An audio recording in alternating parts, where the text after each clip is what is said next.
There we go. And I will hand it over to the team. Great. I will just go ahead and get started. So again, Mark Ellerbrook with King County, and I should have said I use he, him pronouns. So thanks for participating in the meeting today. And before I get started, I also want to say that I know that this is a nervous and anxious time for folks as we sort of await the jury reading from the Derek Chauvin trial. So I just want to name that in this space. That's a tense and important thing for all of us and for this country. So just want to recognize that is happening at the same time that we are having this conversation. This is a really good opportunity for us to talk about the Health Through Housing RFQ. This is an opportunity for the county to do things a little bit differently, where we are working to create a roster of qualified agencies that can help participate in the RFQ process. We've already gotten some feedback from folks, which is great, about ways that the RFQ could be improved. And so we are already taking those into consideration. We'll likely be issuing an addendum to the RFQ to make some changes to the way that that is happening. So I just want to say that here so that folks hear that and recognize that that is happening, and we want to be open to the feedback and the comments that we have. That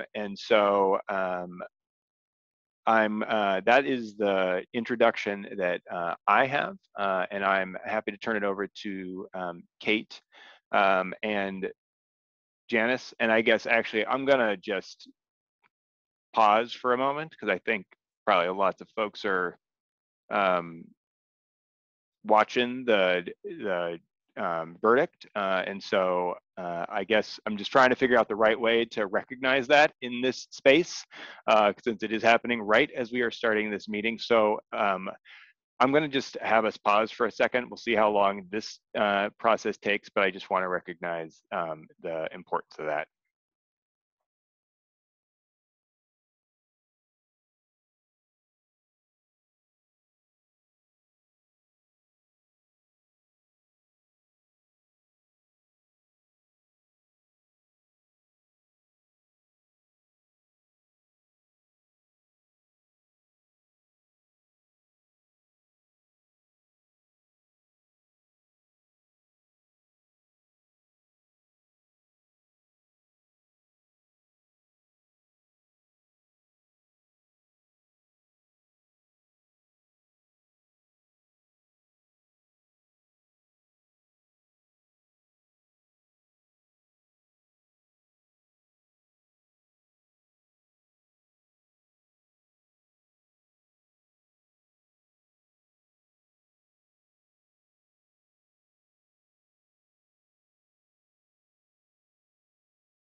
All right, I'm gonna turn us back real quick. And so for folks who were able to listen, the jury found Derek Chauvin guilty on all 3 charges. So just want to share that with all of you who were able to listen or not. I'm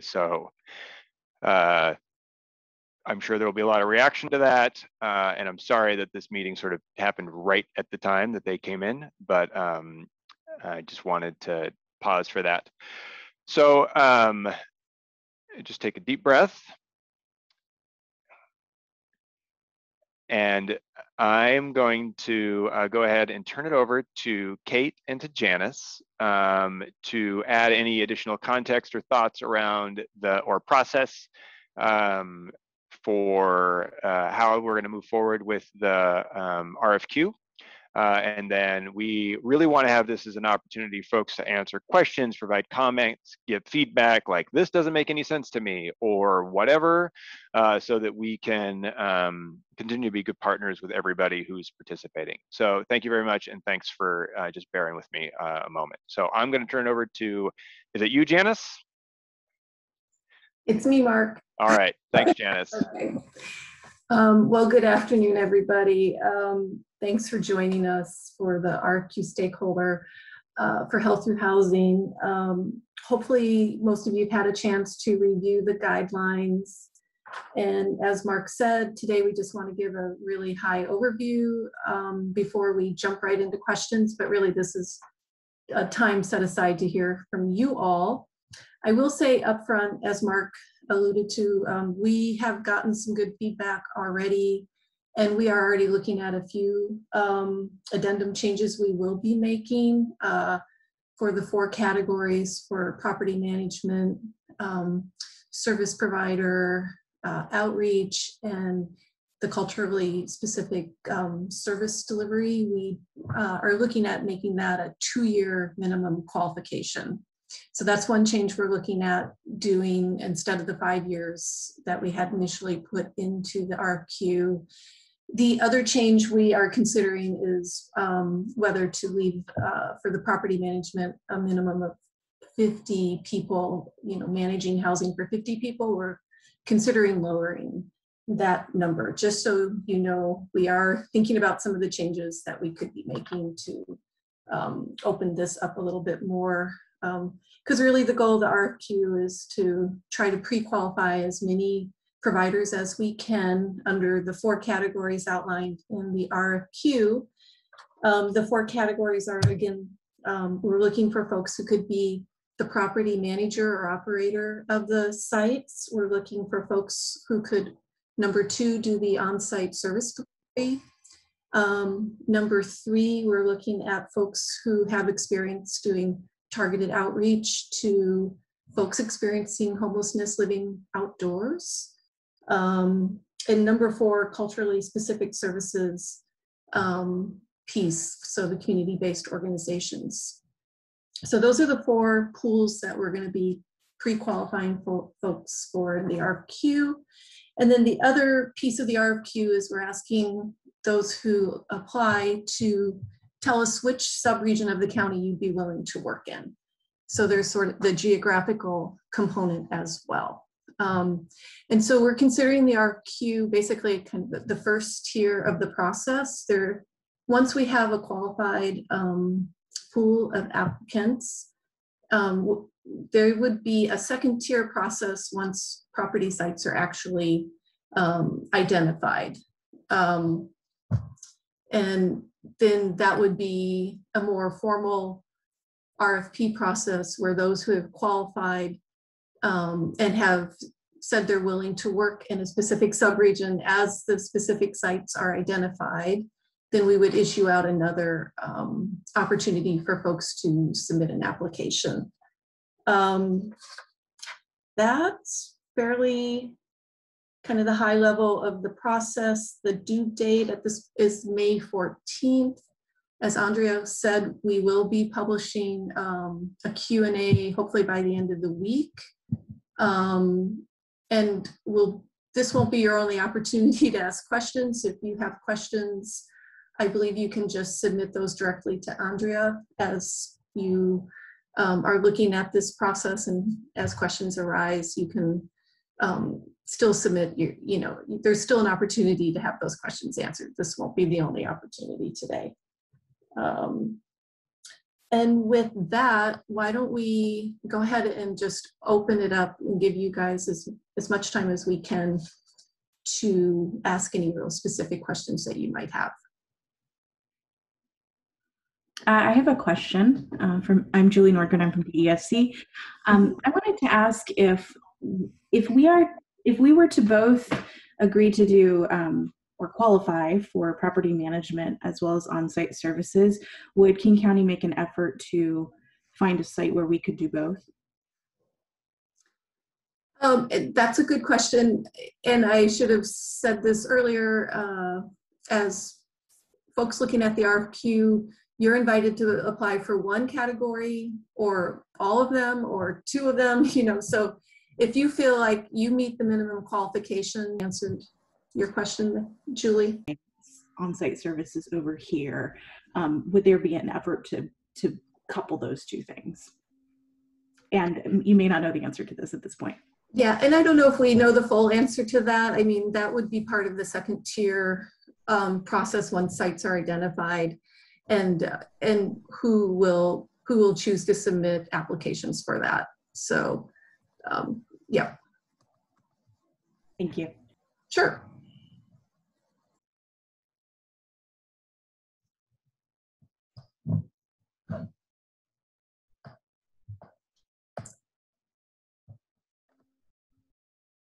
And I am not monitoring the chat. I don't know if there's specific questions there. Let's see. Nothing. Yeah, I've been okay. Janice. Thanks. I have a question. My name is Barbara Miller. I'm also from DESC.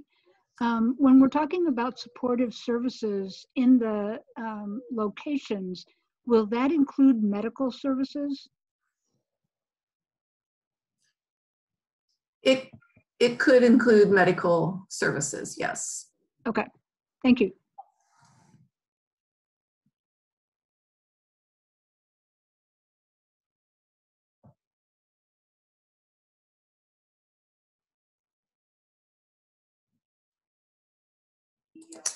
Hi, this is Trevor from the Y Social Impact Center.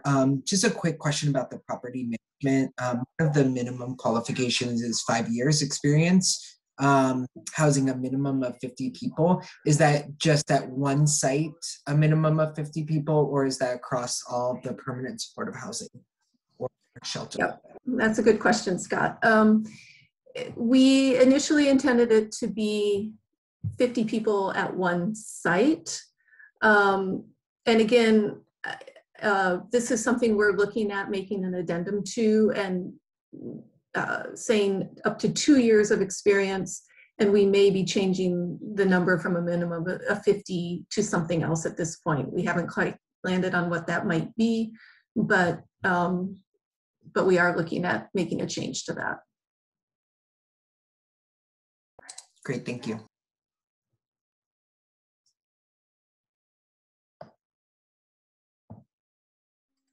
As there are 2 questions in the chat, do youth or young adults count as a community population for the CBO section?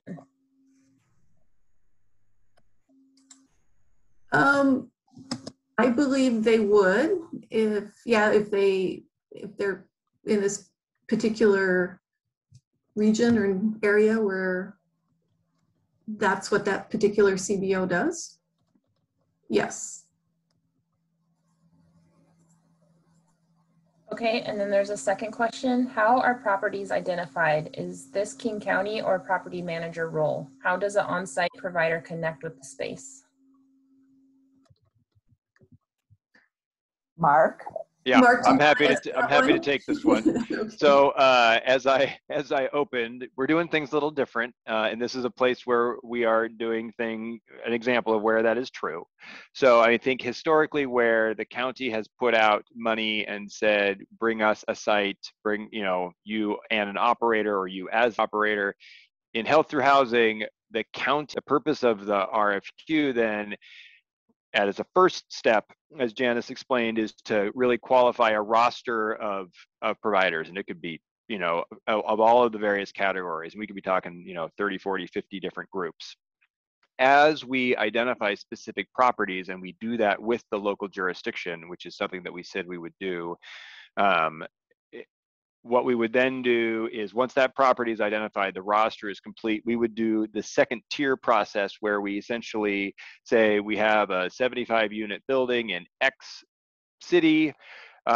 Please submit a letter of interest together with your, any and all partners that you consider as part of your operations, including community-based organizations, your provider, your property manager, all of those sorts of things. There would be a letter of interest, and then that second process is how the county, together with the local jurisdiction, and I think review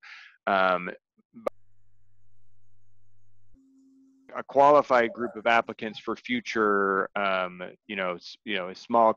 whatever it is, small site application, or whatever the right procurement or contract process is. But once we qualify the roster, which we may open or close, it's going to be closed, and then we may open it again. But then the second site can only be drawn from the roster. The second tier process can only be drawn from the qualified entities on the roster. Yes. So that's how we're getting the list of the pools, as we're calling it, in the RFQ. And then once a site is identified, a second sort of procurement will be sent out to that pool of that specific category and location. Who will then... And this is Kate. I would just add, if you've had a chance to look at this RFQ, it doesn't have budget detail or all of that sort of detail. That would be part of the latter process. This is really talking about experience and interest. Correct. So another question, are the current IQ and R sites likely to convert to HTH housing? For example, the Holiday Inn in Issaquah. Presently, that's not under consideration, so I'm not going to say that could never happen, but that isn't part of any conversation we are currently having. Okay, next question. How will this be affected, if at all, by the eventual stand-up of the regional authority? I can start this one. So the Regional Homelessness Authority, if folks think about it, really is doing a couple of major things. One is that they're going to be operating, certainly initially, in the space of the emergency response system. So things like shelter, certain components of outreach, rapid rehousing, those kinds of programs. Whereas Health Through Housing is a housing program, a capital housing program with long-term services connected to it. So the county intends to kind of remain sort of in the lead position for the Health Through Housing program going forward, and wouldn't be transitioning either the properties or the services funding for Health Through Housing to the Regional Homelessness Authority.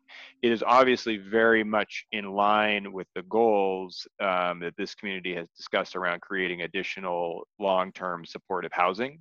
And that is something that the Regional Homelessness Authority will be planning around, and so we would certainly want to continue to operate the housing in alignment and support or I should restate it, since we won't be operating the housing, support the operation of the housing in alignment with the Regional Homeless Authority's goals. So hopefully that answered that question.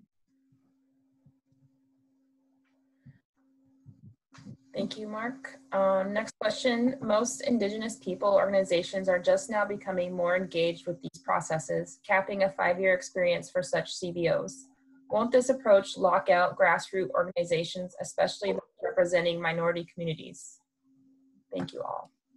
Yeah, and for that one, again, we have been looking at our language around the experience, and instead of 5-year experience for property management, service providers, and outreach, we're going to reduce that to 2. And actually for CBOs, we don't have any specific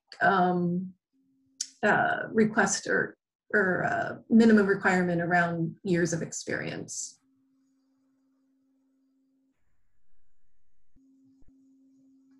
Okay. Next question, would a transitional housing provider with enough facility operations experience be qualified for the property management pool?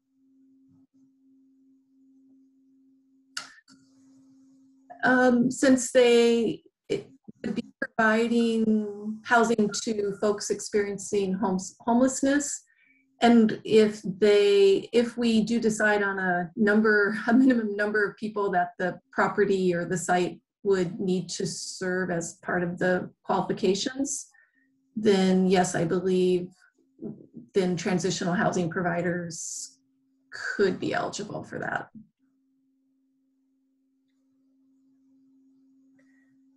Okay, can we recommend properties for King County to purchase? Absolutely. Sure. You can send them my way. Thank you. Do you know what the county fee would be based upon? Is there a per unit amount for property management services? That is, the amount of property management fee that would be allowed to provider of property management services. I haven't read the RFQ thoroughly as of yet, so perhaps this info is therein. Thanks. Yep.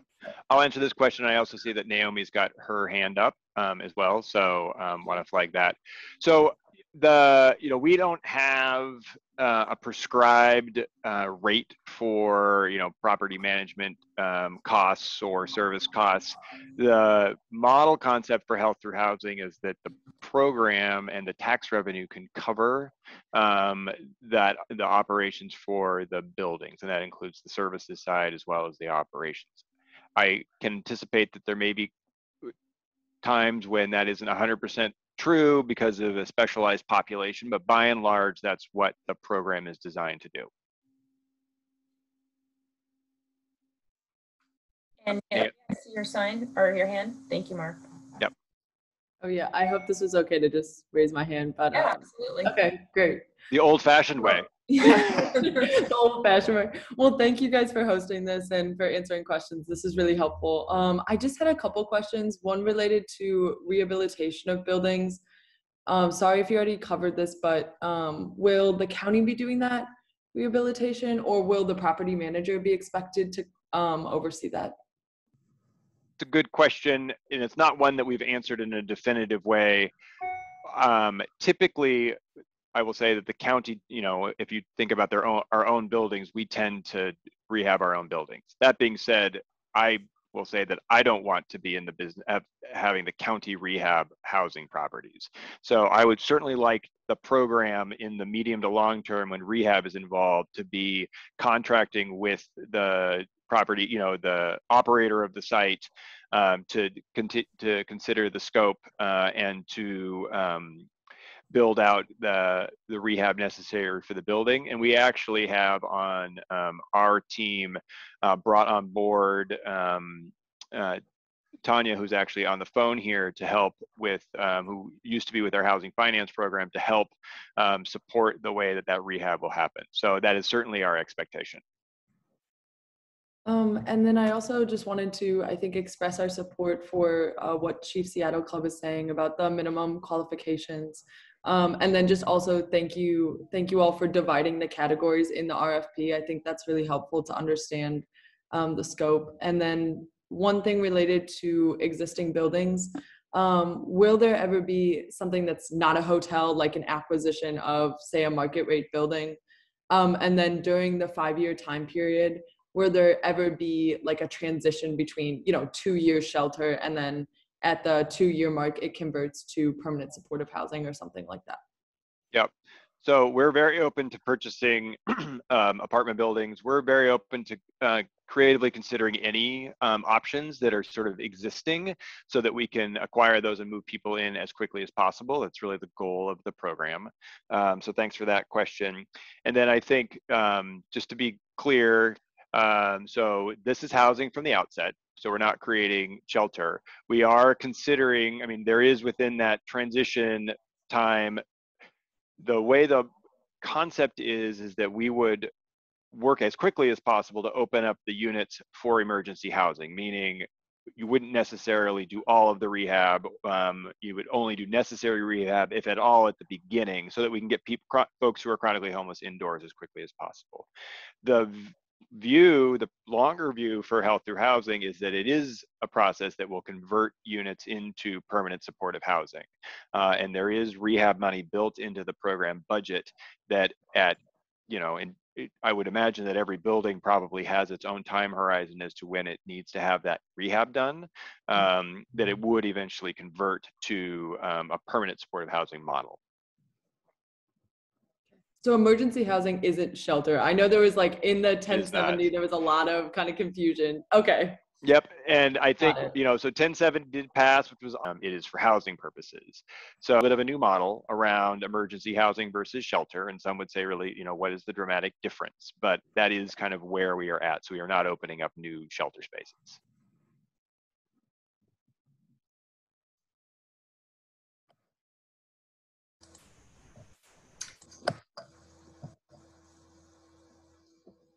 I do see another question in the chat. Are you saying there will be different agencies providing different services to one supportive housing community? And I think the answer is possibly.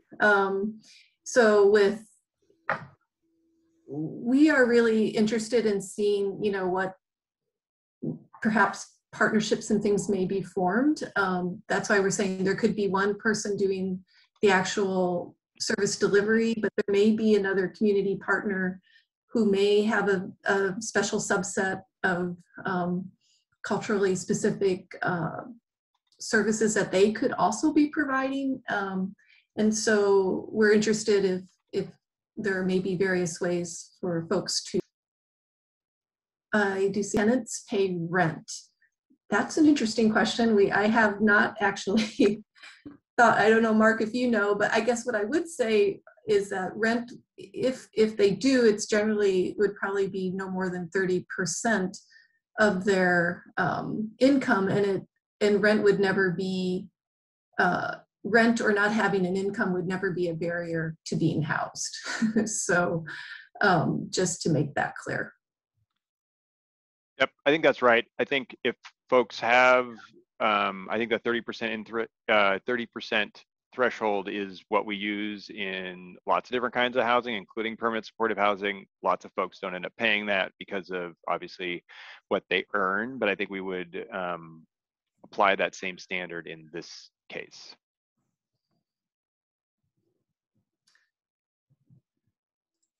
And I do see Annie's comment from Chief Seattle Club stating, Chief Seattle Club has shared our concerns with King County about the minimum qualifications, which essentially shuts out all BIPOC organizations for the first 3 sections. And we are relegated to CBO slot. King County has a deep commitment to racial equity, so we implore you to reduce the property management to 1 year, not 2 years, adding affordable housing. This will allow many BIPOC organizations to be eligible, although mostly larger BIPOC groups, not smaller grassroots groups. So I just want to acknowledge, we really do appreciate the feedback we've gotten from Chief Seattle Club, and we are definitely weighing and considering your feedback very seriously. So thank you for weighing in. Can I add something to that, Janice, too? Sure, of course. So, for example, Chief Seattle Club, we just opened a temporary hotel shelter in downtown Seattle, and because of who we are, we're able to get food, and some of it will be traditional food. And the Seattle Indian Health Board is partnering with us for MAT, and the Cowlitz Tribe is partnering with us for mental health. If you had a mainstream organization as you couldn't get those same partnerships. And so really we think like soup to nuts, the beginning to the end, you know, we should have culturally specific providers providing that work, not like, and there's often in the city of Seattle and King County, there are RFPs that come out, a mainstream provider will get like $1 million and then they'll like subcontract $10,000 out to a BIPOC organization. I know you don't want to do that. So just, please change the criteria. Thank you. Great. Thank you. Thank you, Annie. And then we have Noah has raised his hand. I want to acknowledge that. Yes. Yeah, I want to be old fashioned too. I just had a question. I saw it in the original announcement that there was going to be some central, like a screening or a referral process, but it wasn't called coordinated entry in the original announcement. Is there any thought about how people are going to be identified for these programs once they're stood up down the road? Yeah, I'm happy to jump in on this, and we're working on this right now. And Janice, you can correct all of my misstatements that I make right now. But thanks for the question, Noah. I think what we what we're talking about, and I think we've talked about this in the stakeholder meeting, is really trying to do a couple of different things here. Again, one of which is a little bit innovative for us. I think one of the reasons, and just to take a little bit of a step back to explain why this makes sense, one of the reasons that I think we are having success in the conversation with a lot of the local communities throughout the county, and I think we've talked to 14, 15 different local jurisdictions right now, and not a single one has said, no way, we don't want to do this. And I think the reason why that's been working on the one hand, well, the reason why I think that's been working is that one of the commitments we are making is that a portion of the units would be available for local referral, meaning that people who are homeless in pick your city would be able to be referred into the housing in that space. They still need to be chronically homeless or at risk of chronic homelessness, so none of those things change. And then the balance of the building remains part of the regional approach that we've been supporting for many years in getting folks referred into permanent supportive housing.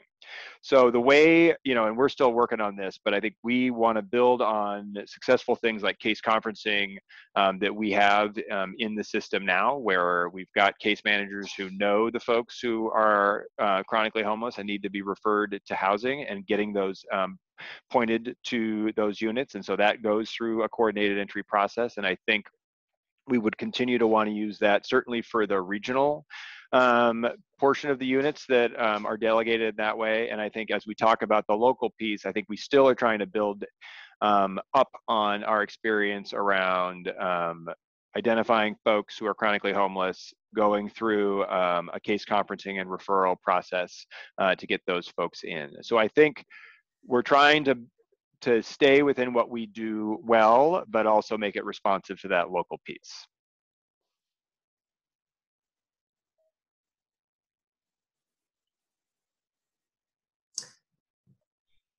And I see Dennis has a question as well. Thank you. Yeah, I wanted to go the old-fashioned way too.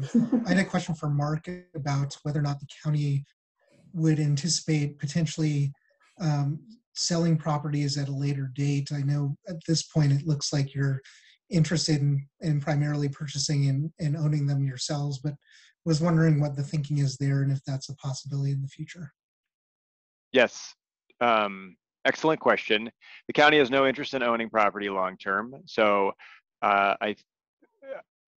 I would expect that, and I suppose there could be an exception, but I would expect that all of the properties that we step in to purchase through Health Through Housing now and go into ownership over the next 3 to 5 years would then go out through an RFP process to be transferred to nonprofit ownership. And that's kind of been one of the foundational concepts that we've been using with the program kind of all along. So that would, just to be clear on that, Dennis, that is likely going to have to then also be a competitive or procurement process.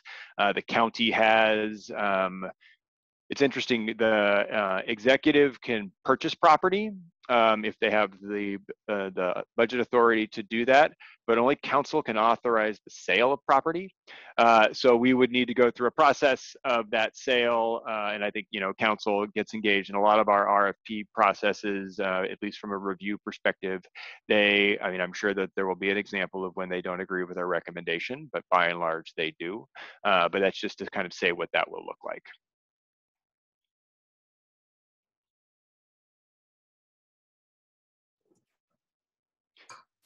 So I know we've got more questions in the chat, and I think Whitney's got a question too, maybe.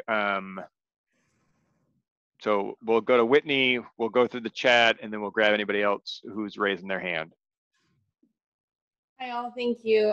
Whitney Walker from REACH. I'm wondering how King County is determining like what models of supportive services to be using and what types of buildings and where these buildings will be located. And like, is there data that from the homeless community that will be used to make these determinations, or will King County be requesting insight from provider groups?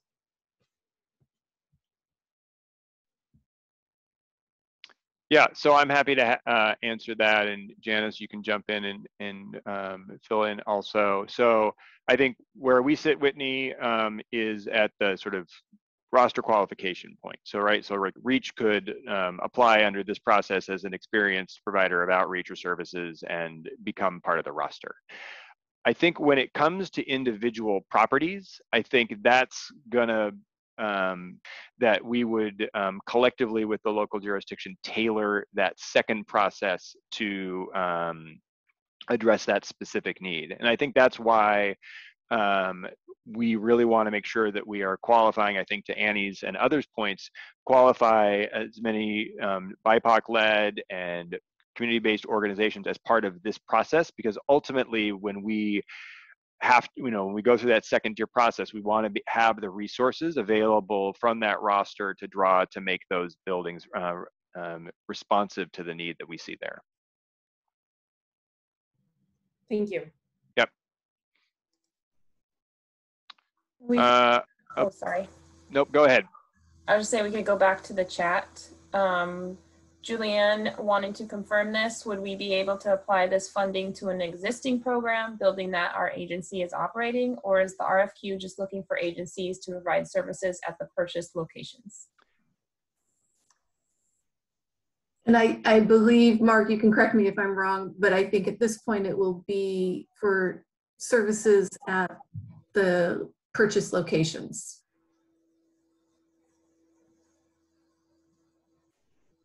Okay. Next question, will the selected property manager be the ones to select agencies to provide other services? We don't envision it that way. With the second tier process, where we'd be selecting the property manager and the service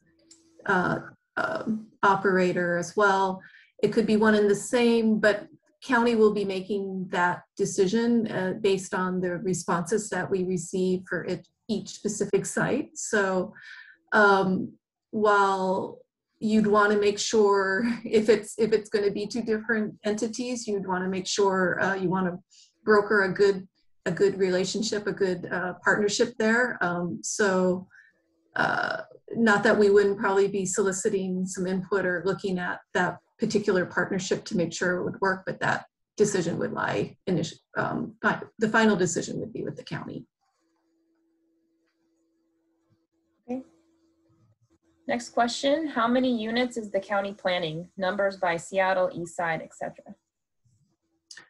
So the goal for Health Through Housing is to bring on 1,600 new units of housing.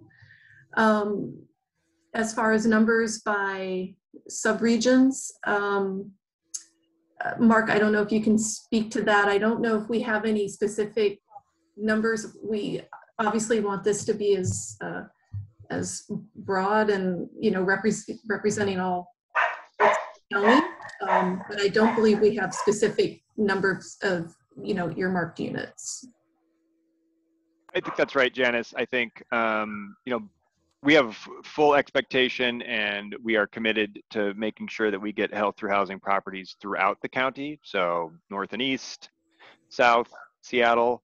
I think we would want to, Janice's point, I think we'd want to see kind of broad equality, or if that's the right word, about the numbers. I don't think we don't have any particular targets that it has to be, 400 in Seattle versus 500 in East King County. I think we're just looking to try to make it roughly comparable. Okay. Will it be required that supportive services be provided 24/7? I would say most likely yes, given the population that the properties would be targeting for chronic homeless, that almost always will usually entail being 24/7. And then there's a comment about usually a minimum of $25 or 30% of monthly income, whichever is higher. Thank you for that comment. Going back to the conversation about emergency housing versus emergency shelter, wondering if we'd be able to apply for a new location for our current 24/7 shelter for youth and young adults.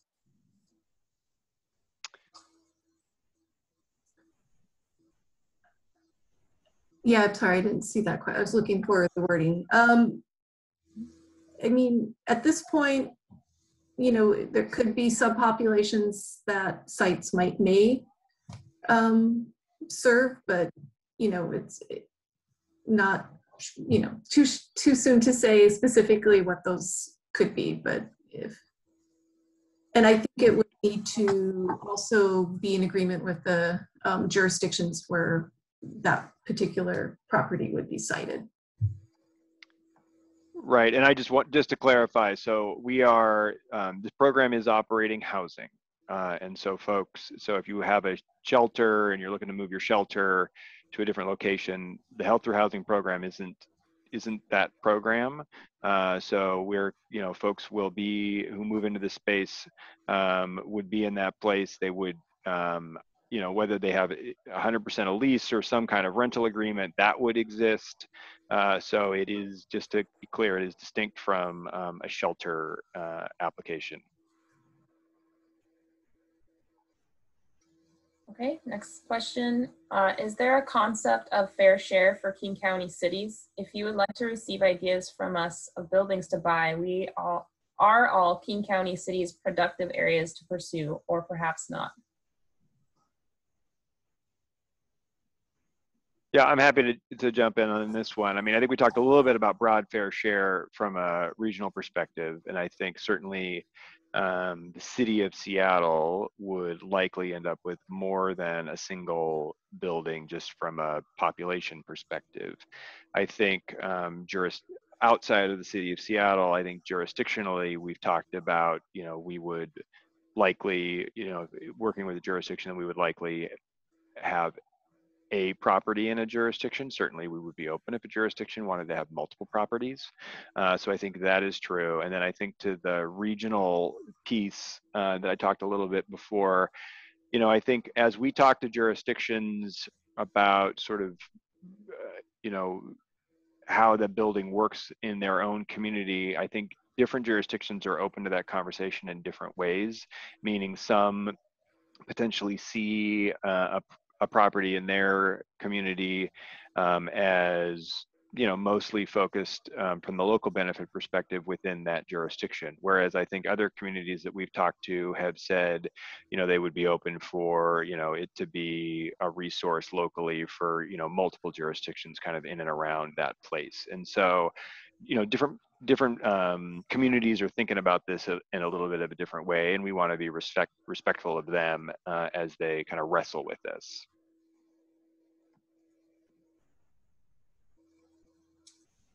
Okay, thank you. And we have one last question in the chat. Will shared housing properties be considered? 1 bedroom, shared kitchen / bathrooms?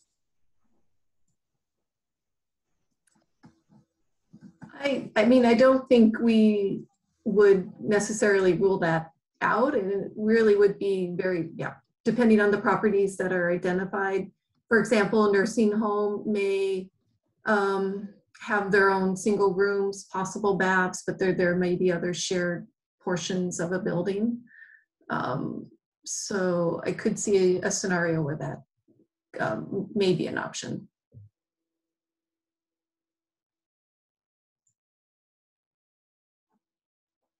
Does anyone else have any questions they want to put in the chat or unmute? We have about 10 minutes left. I want to be respectful of everyone's time as well.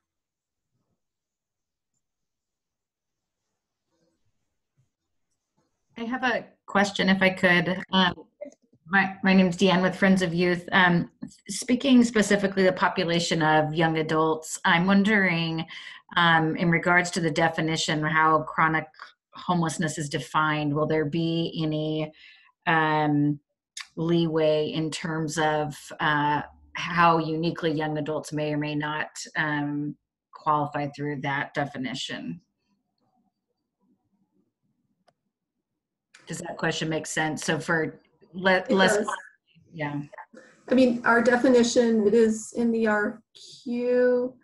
Right now, we're, I believe, going with pretty much the HUD definition for chronic, and then there is also a definition a little more specific to health through housing around at risk of chronic, and that's outlined in the RFQ. So I guess a point of advocacy may just be in regards to funding and resources available for young adults being a specific subpopulation with unique needs and experiences would request maybe some consideration about possibility to expand that definition. We can take it under consideration. At this point, I'm not sure how much we can change our definition as it was sort of built, I believe, through the ordinance. Is that right, Mark? It is in this. It is in this the county passed ordinance. But you know, Deanne, if you want to send a suggestion and maybe send it to Janice, we can look at it. I think that it's a fair question, and I think we have some flexibility within that. So I think we can take a look at it and consider kind of what you're talking about. I get your point. Thank you. Yep. We have one more question in the chat. How can community-based organizations help? Rachel, can I ask just for a little more information on that? So when you say community-based organizations, I mean, obviously we're trying to work with CBOs that either have sort of, you know, local knowledge in that jurisdiction or have deep cultural kind of affinity. I think that's a couple of things that we are looking for. And I think, you know, certainly we also see a number of CBOs that represent, you know, Black, Indigenous, people of color in their ways. So I mean, that's kind of what we're thinking. But if there's something else that's coming up for you, I'd be interested in hearing it. So we work with immigrants and refugees, and we've realized that we also have a population of those people out in the streets.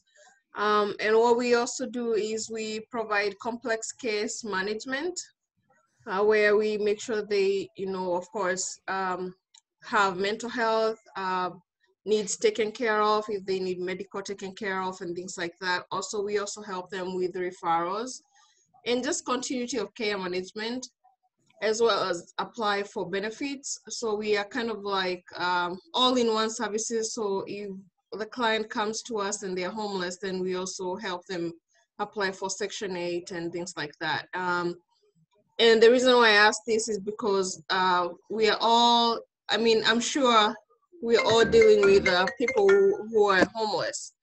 And we at South King Healthcare Services in Auburn, we would like to kind of find a way to help. We also do language interpretation for our clients. Yeah. I mean, I would offer I mean, what you describe is sort of exactly what we're looking for. I mean, one of the, I don't know if it's innovation, but one of the things that we are trying with Health Through Housing is to really make the program available for organizations just like like what you're describing, like yours, so that when because your point is right, you know, we've got lots of immigrants and recent arrivees to this country who are homeless, and we need to have the CBOs who are able to engage with those folks and make sure that those folks are successful in their housing. And so there may be a future project where you know, your organization is a partner with a couple of different organizations in the operations, because some subset of the folks who are showing up in a building in South County, in Auburn, or wherever need the services that you're talking about. So I think that's really what what you're saying is really what we're trying to kind of innovate here on. Mm-hmm. And so, you know, in this particular RFQ, there is a section specific to the letter of interest from organizations like yours. And so responding to this process, then we'll have you in the pool of folks that will be able to consider linking up with these projects. So I encourage you to apply. Yeah, sure. We would like to get involved and see how we can help.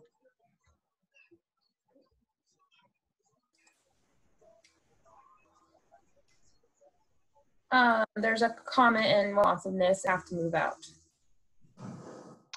So good question on that. And I think, you know, we haven't gotten to the space of key, and then, you know, not that's probably the more important point. And then anybody who would be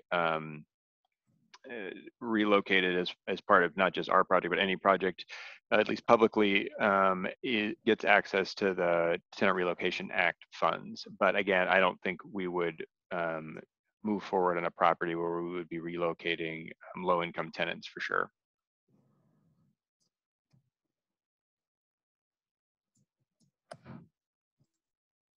We have time for about 1 or 2 more questions if anyone would like to unmute or write it in the chat.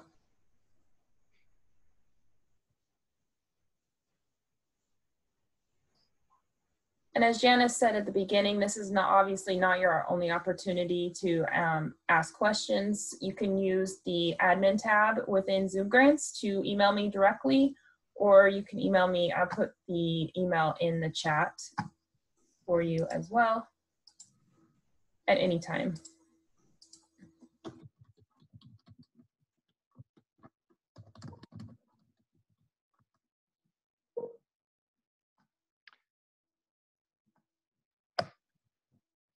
All right, well, I will just say thanks to everybody for participating and asking a lot of awesome questions. I think hopefully we provided information. You provided a lot of food for thought for us as well. And so that was really helpful. So that you're all aware, we also are holding our regular stakeholder meeting, which is tomorrow afternoon at 4 o'clock. We will be mostly focused on the RFQ there as well. So a lot of this may come up again, and we're happy to do that. We want to make sure that folks have the information there, but I just point that out in case folks want to attend that meeting.